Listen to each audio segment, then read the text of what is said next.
Hi, we're here at Capclave, the Washington Area Science Fiction Convention at the Hilton in Gaithersburg. And with me is a guest of honor of the convention, Paolo Bacigalupi. Hey. Welcome to Fast Forward. Thanks, good to be here. It's nice to have you on the show, and it's great to have you at the convention. Having a good time? So far, so good. Yeah, actually, we've just been on a couple of panels, and they've been fun, and audience questions were good, and yeah, we've been having a good time. Great. Now, while I was preparing for the interview, I was kind of going back through your books, which I own basically kind of all of them. Having Perfect. been a fan, That's exactly what I want to hear. having been a fan from when I got Pump 6. Okay. And one thing I noticed as a kind of a theme that runs through everything, even your YA and your new middle grade book, Zombie Baseball Beatdown, is corporate greed. Yeah. Now, where does that come from, and how do you get that into all the books?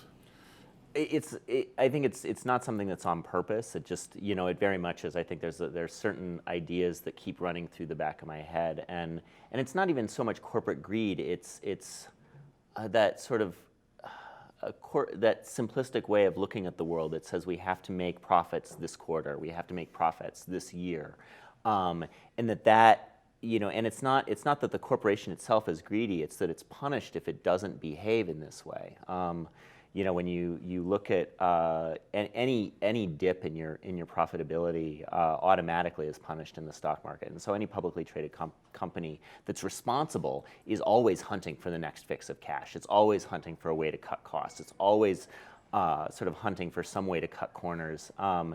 And so I think that that actually provides very rich sort of fodder for storytelling, because when you're thinking about stories and plots, you're always asking the question, well, what might go wrong? And when you have corporations trying to find the cheapest possible way to do something, the most profitable possible way to do something, there's lots of possibilities for things going wrong. And so for sure, with the Wind-Up Girl, you're looking at that idea that corporations, they want to dominate the food supply. And so wouldn't it be great if, we had the only food that was plague resistant on the entire planet? And it's like, great, like let's dominate the food supply. And then what happens when you have monocultures like that? And what happens when plagues start to adapt? And how can, suddenly a corporation that thinks it's in control of a food supply suddenly be sort of prisoner to the same problems that it thought it was going to profit off of? And then in something like Zombie Baseball Beatdown, where originally I thought I was just going to write a fun zombie book for some kids. My wife is a school teacher, and she had some students who didn't want to read, and I thought, okay, well, what kinds of things are they interested in? And zombies was the topic for these 5th and 6th grade kids, and it was really, so like you're starting out and you're thinking, oh, it's just going to be zombies, and we're going to have some baseball bats, and there's going to be some beatdowns, and it'll be great. And then at some point you're like, well, where does the zombie apocalypse come from? And you think, oh, meatpacking plants, of course. I mean, these are already places where corporations cut corners. These are places where we breed antibiotic-resistant bacteria. These are, this is the place where bad things already happen every day. And so suddenly, there's the theme again coming in, and that, it shows up all through my work. And in Zombie Baseball Beatdown, which is a fun, fast-moving little fun book, there's more to it than just that. I mean, you also look at bullying, you look at racism, you look at immigration policies, and it's one thing I've liked in a lot of your stuff is the diversity of your protagonists. Mm-hmm. And in that book, you've got, I think it's Raji? Who's Rabindranath, who's, I believe, Indian. Half Indian. Half Indian. And you've got the... Miguel, his best friend. His best friend, mm-hmm. whose parents are illegal immigrants. Mm-hmm. And then there's Joe, right, who's the white kid. Right. And they use that at one point. Boy. The point where they use that, I thought, was wonderful. Right. Yeah. I with the sort of the characters and their diversity. I mean, one of the things is my son is actually half Indian, and one of the things I've noticed about him growing up is there was a moment when we actually live in a very rural area, much like the character Rabindranath in Zombie Baseball Beatdown. And there was a moment when I noticed that he seemed to be becoming self-aware in a very uncomfortable sort of way. And I remember a couple of instances, and one of them that really stood out was there was a moment when we'd given him a new baseball cap, and it was one of these flat brim hats that it's really cool, and he was all excited about it. It was for his birthday, and the next day he was going to school, and he put the cap on, and then as he was going out the door, he suddenly stops, and he pauses, and he takes the hat off, and he hangs it back up. And my wife and I kind of look at each other like, what was that? And we asked him, well, why do you not like the hat? And he says, no, I like it. And you say, well, why do you want to take it to school? Like, he says, no. And you're like, well, why not? He's like, I'm afraid the kids will laugh at me. And we're like, well, why? And he says, well, the only kids who wear these hats are kids with blonde hair. And you're like, what an interesting lesson you've imbibed somewhere along the way. Like, where did this come from? And you don't even realize how, he's growing up in a very, very white school district. And you don't realize that, like, even if everybody has the best of intentions and everybody is, entirely open-minded and accepting, on some other level, you still know that you're growing up different. And that's an interesting thing to sort of see. And so, we encourage him to wear the baseball hat anyway, and he comes back from school and everything's fine, of course. But he's thinking about things differently already. And so when you see that, you start to think about what it means to be different when everyone around you seems more the same. And there was another moment when he had gone and watched some television at a friend's house, and he came back and he was glowing. And he said, Mom, Dad, I was watching this TV show, and there was an Indian kid, and he was smart like me. And it was heartbreaking because he was so happy. It was like he'd been given water in a desert. And you see that, and as a storyteller, you start thinking about what you want kids to experience, and you start thinking, like, I want a lot of different kids from every different background that I can possibly pull in to feel like they've got space on the page, that they've got room to have their stories told, to have their experiences be meaningful, and for them to feel like heroes, for them to feel like their lives are epic, that they themselves are epic, it was, and so when I was working on Zombie Baseball Beatdown, there was a moment where I really very explicitly was like, this is going to be Arjun's story. He's going to be in here in a way, and that was, just extremely important to me. And what's interesting, of course, is when you make those decisions, when you say, okay, I'm going to have this half Indian kid in this very white town, okay, now you actually are going to have race as a conversation. You are going to have culture as a conversation, just as a natural part of these characters and their development. And so suddenly the book that seemed very simple, which was all about just kids beating up zombies with baseball bats, suddenly gets more and more layers. And it has kids beating up zombies with baseball bats. Right, that's, absolutely. By the end, there will be many zombies beaten. But it will be, at core then, there was a point where thematically the thing that became most important to me was the idea that the people who can cooperate with each other across differences are the people who survive a zombie apocalypse. The racists, they die. and become zombies. Right, and that made me very happy, so anyway, but yeah.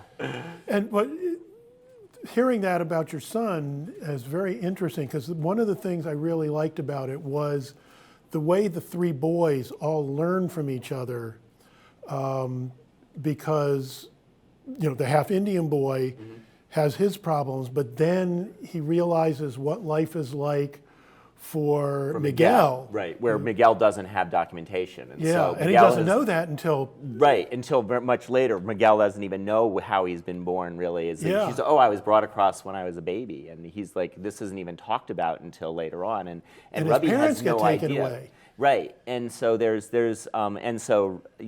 Rabindranath has a moment where he's like, wow, I'm different, but I've got these strange papers that say I'm okay here. Whereas Miguel, who I grew up with all my life, he's got a completely different experience, and he lives in fear of losing his parents. He lives in fear of being deported, even though he's just as American as I am in terms of our cultural sense of this is where we belong. One of us has paperwork that says we belong, and one of us doesn't. And how does that change everything about how you perceive the world?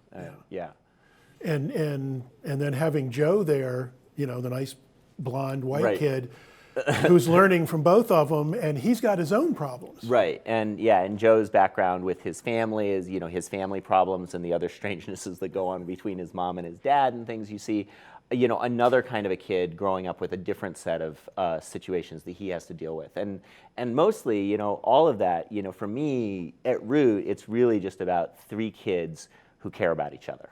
And three kids who are going to take care of each other. Right.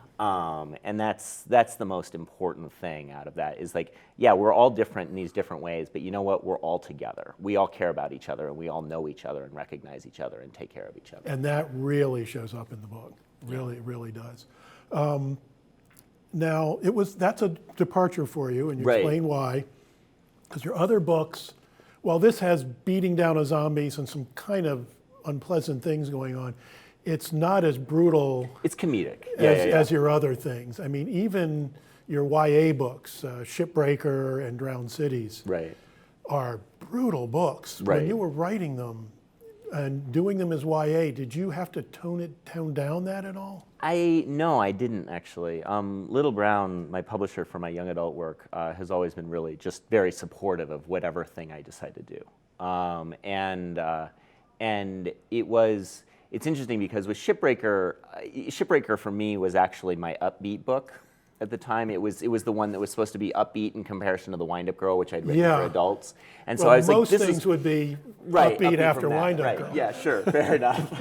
And it so goes. But that was the one where my protagonists were going to be allowed to have a win, where there was some sense of hope for the main characters. Those were some things, and that was actually really important for me because after working on Wind Up Girl, I really was kind of depressed, and so having something where I felt like, there's danger, there's horrible things, but it's also it's in that adventurous sense that there is a potential for better at the end of the story. With the Drowned Cities, things changed, and that actually was a surprise to me. It became much more intense as a book than I ever anticipated, and that was it was basically the subject material. Once you put child soldiers in a story, you lose. Your narrative stops making sense. We expect a narrative to have meaning, that you begin at the beginning and you've got, you struggle hard, but eventually you get to the end and everything's okay because you were good or because you were honest or because whatever. We want to have a meaningful narrative.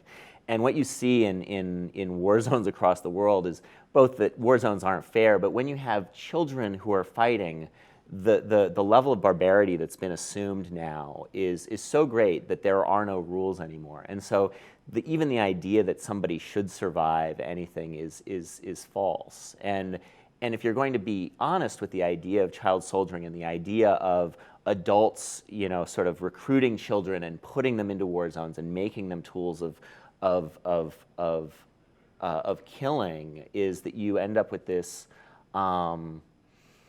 You end up in an incredibly dark space almost immediately. And if you want to be honest about the material that you were drawing from, then that book becomes extremely dark very quickly. And yeah, with Malia, before she even starts the book, she's already lost a hand because somebody got hold of her and chopped it off. There's things that just we're so just automatically harsh about that world, and then if you're going to be honest with that world, it just got worse. And I was the thing. My publisher was very much on board with that. I worried a little bit about my readers because Shipbreaker was an adventurous story more, and this is more of a horror story, really. Mm-hmm. Both of them have violence, both of them have physical danger and stuff, but one of these, there's a catharsis sense of hope in it, and in Drowned Cities that wasn't so much. It's tragedy, yeah. And if survival is about the best you can possibly hope for in there, and so yeah. It's a question I've been wanting to ask since I've got you. I'm going to ask you: the Shipbreaker and Wind Up Girl, is that the same world? Not in my mind. Not in your mind. No. There's certain similarities to it. Absolutely, yeah. No, I actually sort of tend to mine things from different worlds that I want to work with again. And so there were things that I played around with in Wind Up Girl where I was interested in global warming, but I wasn't really on the page a lot. I was interested in things like clipper ships and high technology sailing, but it wasn't really on the page over there. And I was like, I want to bring those things front and center. But when I pulled those things over into Shipbreaker, things that I didn't want to work with. I didn't want to work with the calorie economy anymore. I didn't want, that was a metaphor and a set of concepts that I was very happy with and felt I'd explored sufficiently in Wind Up Girl. And so when I was working with the Shipbreaker books, I really wanted to work with a different set of sort of thematic elements. And so it was like, okay, we're going to rebuild this world. So what's another kind of, what's another post-oil world look like, and how does this one function? And so you built that world. Right, and borrowing elements from the other book that I'd written. But yeah, no, I think of them as completely separate universes. Good to know. Before we run out of time, why don't we talk a little bit about your newest book, which is coming out in days. From when we are actually shooting this, and it's called The Doubt Factory. Right. Like I told you earlier, I read a sample of it. I forget some chapters, the beginning chapters of it, and I was just pissed off when that was over because I wanted to read more. Perfect. So why don't you tell us? Enough of a teaser yes. then. Why don't you tell us a little bit about that? Okay, so The Doubt Factory is my public relations thriller. I almost always start with a story that, stories for me always start at some sort of big concept level. I want to write about genetically modified food. I want to write about child soldiering. I want to write about public relations. PR for me is really fascinating. I'm really interested. There's an entire industry, a specialty industry in public relations called, it's colloquially called the doubt industry. It's product defense, it's crisis communications. But what it is it's people who help companies who have dangerous products keep those products on the market for a little bit longer. They cut their teeth doing things like defending tobacco, and then they moved on to other industries. The sort of the doubt specialists worked in the nuclear industry. They worked in the pharmaceutical industry, the chemical industry. You see them coming up again and again and again. And the shared DNA of all of those things is it's a dangerous product, but we want to keep it out there a little bit longer. We want to delay regulatory action. We want to keep it from being pulled from the market. We want to just make a little bit more money. One more year of money, whatever it is. And once again, corporate money making. Right, and so the example that was the most powerful to me early on, and I ended up using in the book, was actually something really common, which is aspirin. And aspirin was discovered to cause Ray's syndrome. And the aspirin industry fought labeling for aspirin for about 4 years, where they fought hard. The CDC had identified it as the cause of Ray's syndrome. The Surgeon General had made announcements about it. But the consumer label on an over-the-counter medicine wasn't getting changed because the aspirin industry was fighting that label change. And as a consequence, what you have is each year that was happening, while they were delaying action, about 400 kids a year died from Ray's syndrome. And somebody, with a sharp pencil made a decision that said, 400 dead kids every year is nowhere near as important as this year's, annual profits. Right. And and it's amazing. It's like, okay, that's murder. That's what it is. It's like, and over 4 years, that's 1,600 kids. I mean, you've got actually a massacre. Right. And this is okay. It's a big deal. Right. We have run out of time. Sorry. The last thing was, anyway, so this is about a girl who discovers that her father works in this industry, and then what she has to do about it and think about it. Yeah, and the first, I think, 7 chapters or 4 chapters, whatever it was, really rockets along. Thanks. Thank you very much for joining us here. Really appreciate it. And so for all of us here at Fast Forward, this is Mike Zipser saying, take care.